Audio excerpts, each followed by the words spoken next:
Hello, welcome to April 7th, 2025. My name is Kurt, and this is my daily Good Life meditation. This is an exercise that I do each and every day, a little bit after waking up. It's now 5:29 a.m. Excuse me, I'm going to sneeze. I do this every day to remember my life objectives and principles, those which are outlined in my book, Going Alone. I also use the time to think about the last 24 hours, to suffer from allergies, to recite the 8 objectives of my creed, and to prepare for the coming day. All right, so welcome. I'm in Japan, but this is not necessarily a video about Japan. Consider this to be Kurt's journal entry that I do publicly for anyone that wants to see or comment. So if it seems I'm talking a lot about myself, that's because this is a dear diary moment. I do talk about things sometimes that are sensitive, like my thoughts about death, my lack of belief in God. So I just want to give you a heads up that those topics sometimes come up. Also, I do want to thank you for the coffee, my YouTube viewers, members, and subscribers. I do appreciate it. It's the largesse of your viewership and your donations that make it possible. I appreciate it. Oh, I forgot to make a note. And I do keep notes every day. So I'm constantly referring to these. Okay, so what am I doing here? Well, I'm going to go over 3 things. I'm going to talk about yesterday and any notable challenges or opportunities that I met. I'll go over the 8 objectives of my creed, and I'll prepare for the coming day. Now, yesterday was an interesting day. It was a really terrific day. Started off a little bit iffy because, that's just the kind of person that I am. I'm not satisfied with what I call the distractions of life. The things that we do to occupy our time. I'm not a time-filling kind of guy. And fortunately, I'm married to a woman who's a terrific sounding board for thoughts, for thinking. Even though she's not much of a talker, she's able to distill out complicated ideas into very simple responses. And we spent the whole day together, as we do every day. I'm with my wife, with the exception of coming here and doing this once a day. I'm pretty much with her all day, every day, night and day, asleep and awake. So that's one of the oh, by the way, by way of introduction, if you're new, I'm a 60-year-old retired American living in Japan. I've been retired 4 months. My wife is 60. She's retired as well. She's Japanese. We have a 24-year-old daughter. So part of what comes up a lot, another thing, is reflections on the state of this retirement journey. And I'll get back to that in a second. I have something to say about that. But being with Yumiko literally all day, every day, with the exception of a few brief moments like this, coming to mini stop in the morning because she's still asleep. And also in the evening, sometimes I walk to Family Mart to get a beer and maybe some ice cream. Other than that, we're together literally all the time. And what I wanted to say was, that was really a big surprise, because during the child raising years, we had kind of drifted apart. And I don't know if this was a factor of the Japanese dynamic. I'm not the first to point this out, but Japanese women change when you marry them. They become mothers first and foremost. Of course, this is a very broad generalization, right? I'm painting with very broad brushstrokes, but it was entirely true with my wife, and it's been entirely true with just about every man I know like me who's married a Japanese woman has described almost the exact same thing. They become mothers, and it depends on how you look at it, right? If it's a good or a challenging thing. To me, it was a great thing, because my first and foremost priority in life, the thing that gives me the greatest sense of meaning in life, is fatherhood, and the worthy challenge of raising our daughter to be a healthy, capable adult. So that I was discovering that and I knew this going in, I knew that Yumiko, although wouldn't say that I consciously thought our way through young adulthood. It's not like I was, sizing her up when we were dating and what kind of mother we should be. I never thought those thoughts. But to discover that I was then married to a woman after we had a child whose first and foremost concern in life was the well-being of our daughter, was a pleasant surprise. Well, I wouldn't say I even gave it much thought. It just was, and it was wonderful because I was still working on myself, as I still am now. I was a project back then, and trying to improve myself. Unfortunately, Yumiko was, and again, I see this so often with so many Japanese women. I mean, and men too. I mean, we're all humans. We're all projects to a greater or lesser degree, but maybe it's part of the Japanese culture. It just bakes in to the roles. And my wife has told me this explicitly many times, that it's about the roles. She's a very roles-based woman. She basically was raised, she looked at the role defined of being a wife and a mother, and she said, that's for me, sign me up. I mean, it's almost like, I could picture her coming out of high school, which would have been like 1981 or 2 or something like that. And it's like, okay, here's your contract to be a Japanese wife and mother. Sign. She's grabbing the pen. You sign me up. So it's what I mean by that is she didn't go into Japanese wifehood and motherhood reluctantly. She embraced it full on, which means that I've been very lucky to enjoy the benefits of the traditional Japanese wife in every capacity, and it's a wonderful thing. But also be able to enjoy as a father the benefits of having a Japanese wife as a mother who embraces Japanese motherhood fully. Now, I didn't get that for free. With that came a full expectation on her part that I would embrace the Japanese fatherhood and husband role completely, which fortunately, that was fine with me too. Sign me up. I signed that contract as well. And together we spent the last 40 years doing just that. So the reason I started this little soliloquy here was to point out that now that we're spending all of our time together, what happened was when we were done raising Emily, our daughter, we came back, and it was like two people that had parted ways, because we dated for a long time, for like from 24 to like 35. I think we had Emily. We were like, that'd be right. How old were we? We're 60 now. Emily's 24.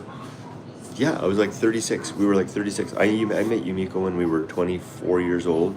We didn't have Emily until we were like 35 or 36. So we spent more than a decade together before we had a child. And she changed so much, and I think I did too, when the child came, that I thought maybe I'll never see that woman again. The fun thing is that after that was all done, she was back. It's like two people hiking together, reaching a mountain range, and one say, "Oh, I'll go around this way, you go around that way, and we'll meet on the other side of the mountains in 24 years." Well, who are you going to meet on the other side, right? Is it going to be the same person that you left behind? Will it be someone else? Will they not even be there anymore? That's the question. After the 24-year journey of raising Emily, I got to the other side, and there she was, just like I remember her. Now, I like to think that I got there too, and I'm better than she remembered me, because I was a hot mess in my 30s. I was messed up in my 30s. I wasn't a bad guy, but I was a confused, disoriented, I would say a lost individual through most of my 30s and 40s.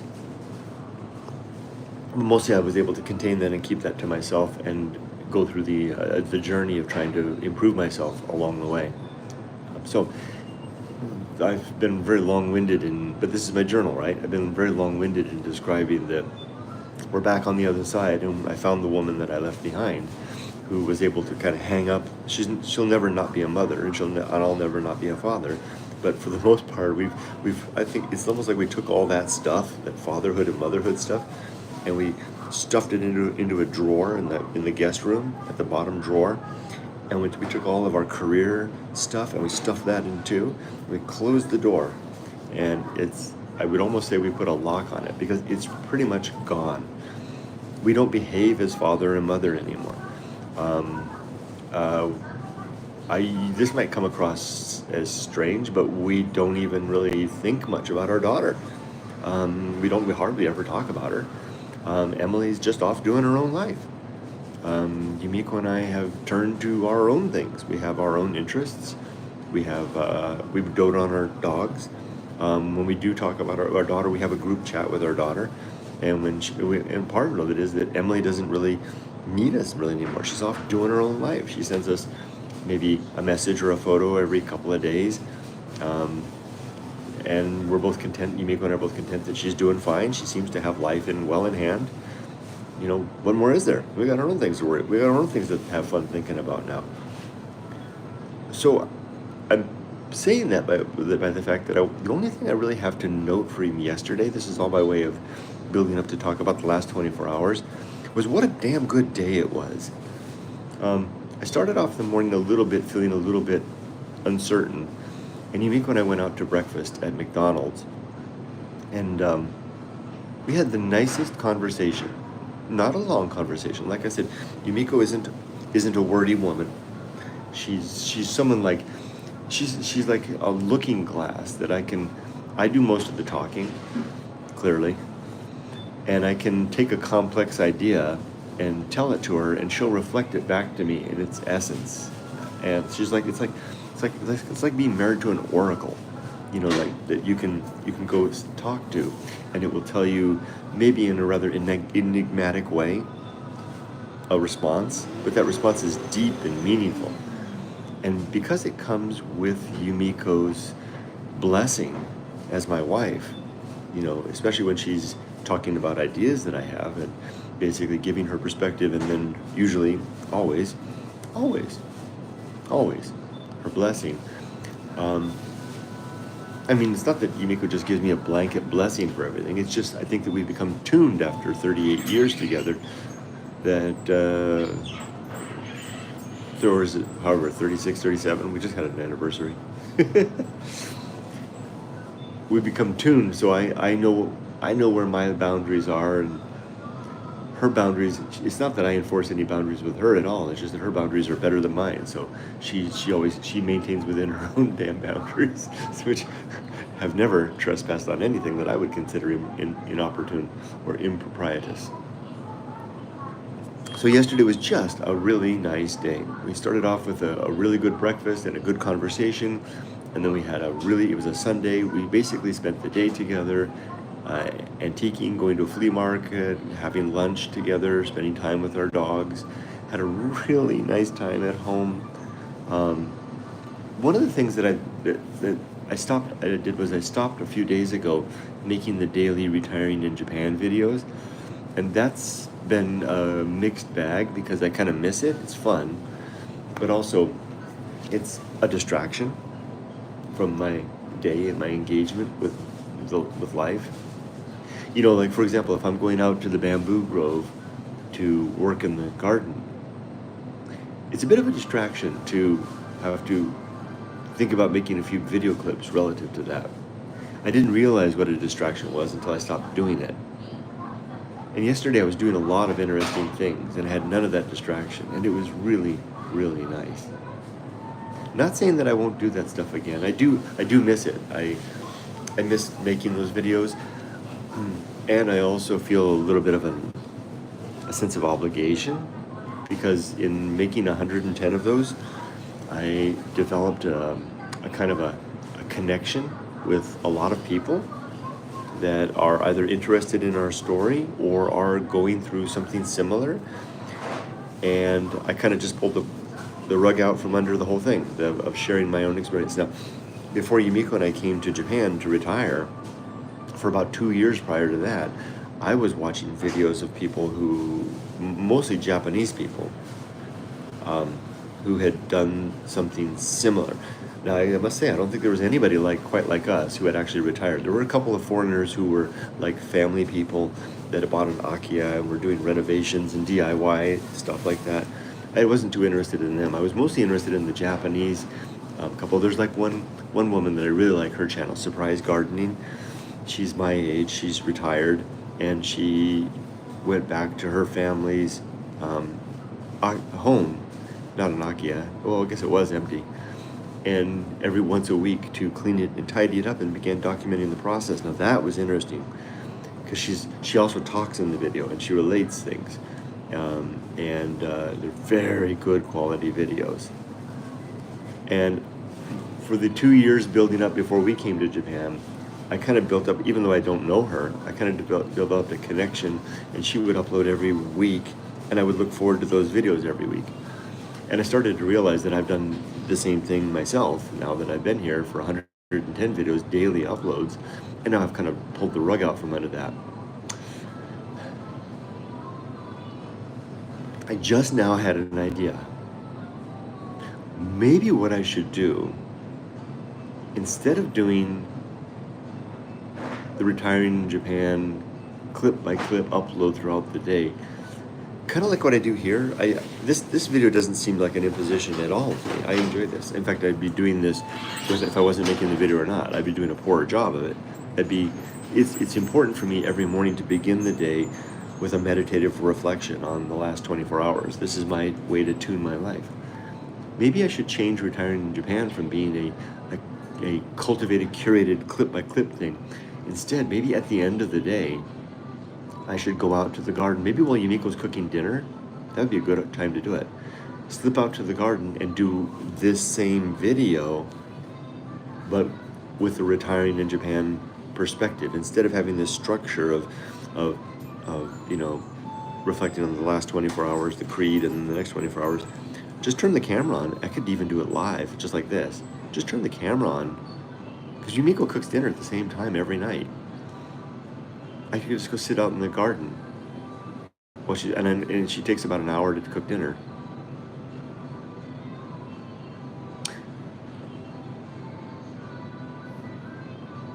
I might try that today. I like that idea. Anyway, yesterday was a really good day. I really appreciated the conversation that I had with Yumiko. We finished the day over at Yoko's house. Yoko made a great dinner. Nice river walk. I still can't get over what a day yesterday was. Wow. Okay, the 8 objectives of my creed, back on track, consist of being always ready to die, having my affairs in order, my relationships sound, and my life's work complete, making good and effective use of time, developing and maintaining good and sound life principles, cultivating good emotional reactions, performing good actions relative to my creed, recognizing my true limits and true opportunities, doing just one thing at a time and doing that thing slowly, deliberately, and carefully, and keeping my balance. Okay, as for today, it's a Monday. I've got to say, the bite of Monday has passed. It's 4 months in. It's like having a cobra that has had its fangs removed, or that's too big. It's like having a stingless honeybee, right? That can be on your finger, but it can't sting you. Mondays aren't scary anymore. My goals for today are to do garden work, and I need to write a Patreon blog too. That's appreciation, a status update for my patrons. And that's it for today. Let's go over comments. Vivian, hello Vivian. Good morning, Bell-san. Just call me Kurt, please. Great bikes at that shop. I ride mine every afternoon. I love the feeling of breeze on my face. Weren't those nice bikes? That touring bikes really seem nice, huh? La Volpe. Any rabbits? Are rabbits just addicted to jumping around, or are they doing it for good reasons? I think that's just how they move, right? I think it's a good reason. That's how they well, I guess they can kind of crawl around, huh? I think that's how they locomote. Whiskey. Morning, mate. That's the Japanese dynamic for sure. Man, that's 100% true. Ain't it? Robert. Hi, Robert. Good morning, Kurt. Hello. And Robert says hi to everybody. Bradley. Hi, Bradley. Do you feel accepted by the Japanese people as a foreigner? Yes. As long as I stay in my damn lane. And my lane is to be a foreigner, right? And I long ago, well, I don't speak Japanese, so I have no right to expect to be accepted as anything other than a non-Japanese speaking foreigner. But I long ago realized that that's my place. It's kind of like it's kind of like being a Japanese husband. You know, it's a role that you play. It has benefit, it has perks and challenges, right? You know, the challenges are as a Japanese husband is that you have to work like a son of a bitch, son of a gun. And traditionally, the perk as a Japanese husband is you're king of the house, so to speak, right? Kind of. At least it feels that way. Get the big piece of chicken, right? But being a foreigner in Japan, the challenge is that you have to live your life as a foreigner in Japan, always being an outsider. The perk is you get to be a foreigner in Japan. And the rules, and I don't mean to say that I slip past the rules or that I slide on the rules. I try to abide the rules, but they don't apply to me. Nobody really expects me to live the way these people do, because this is a tough life. And especially it's easy now that I'm retired, I don't have to work. So I mean, it's like, geez, and I don't have to. I'm not. My daughter's all grown. I mean, this is pretty easy. Billy Robert says hi to Bradley. Bradley says hello. Michelle says, "Good day, Kurt. It is rather liberating once they are on their own. You know, have a different type of freedom, isn't it? It is a very different type of freedom for sure. Although Emily keeps coming up in our. I said a moment ago that we don't really talk about her much, but we do in a way. She's like a. You know, if you've ever been in California and gone to the community of Morro Bay, it's a beautiful little bay community by San Luis Obispo. Even though people don't talk about it, there's a lot of the locals, because it's just part of their life. There's a huge rock called Dana. No, it's not Dana. I think it's called Morro Rock. That's right in front of the town, right at the harbor entrance. This giant Morro Rock. Having a grown child is like living in Morro Bay and having this giant promontory that's beautiful and magnificent, but nobody needs to talk about because everybody knows it's there. And that's what it is with having a grown, for Yumiko and having a grown daughter. We don't need to talk about her very much, but we couldn't imagine our lives without Emily there. Just like the residents of Morro Bay couldn't imagine, they wouldn't be in Morro Bay if it didn't have Morro Rock right in front of their harbor. Okay, Robert says hi to Michelle. Mog, hey Mog. Wow, it is morning again already, Kurt. It's almost 10 p.m. here, so I'm about to head to bed. Do have a happy Monday and wish me luck for the week of work ahead of me. Thank you, Mog. Mog's a friend of mine from the Discord server. Thank you, Mog. Anyone's welcome to join. Not a lot of activity over there, but it's a tight group. And Mog, I really do appreciate your help. You've helped me out quite a bit sometimes with figuring things out. Sleep well. Michelle says hi to Robert. Robert says hi to Mog. Whiskey, great idea, but we'll miss you in the mornings. No, I'm not going to stop doing this in the mornings, Whiskey. I'm going to still do it. I'm not thinking about adding it because it's a different thing. This I'll do for the rest of my life as long as I'm able.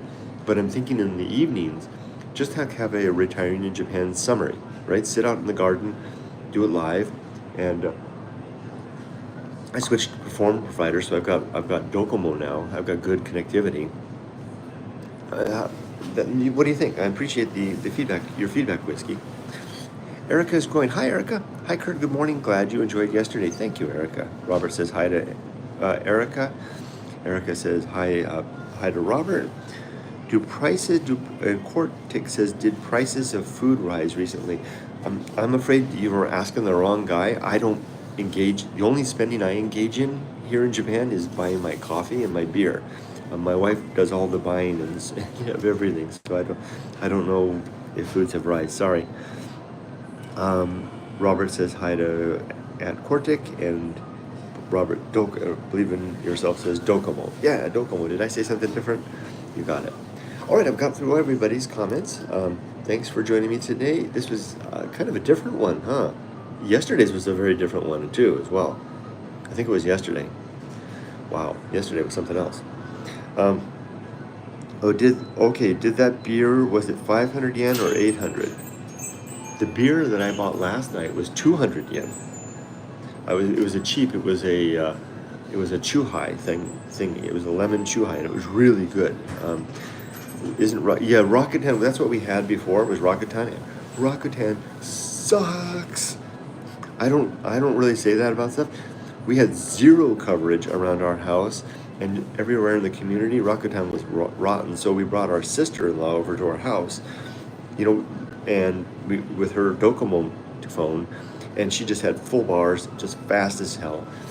So it's really expensive. So we got Docomo now, and it's significantly more expensive, but we got great coverage now. So yeah, I'm not a fan of Rakuten, and Rakuten's customer service wasn't very good, even by Japanese standard. I mean, especially for Japanese standards.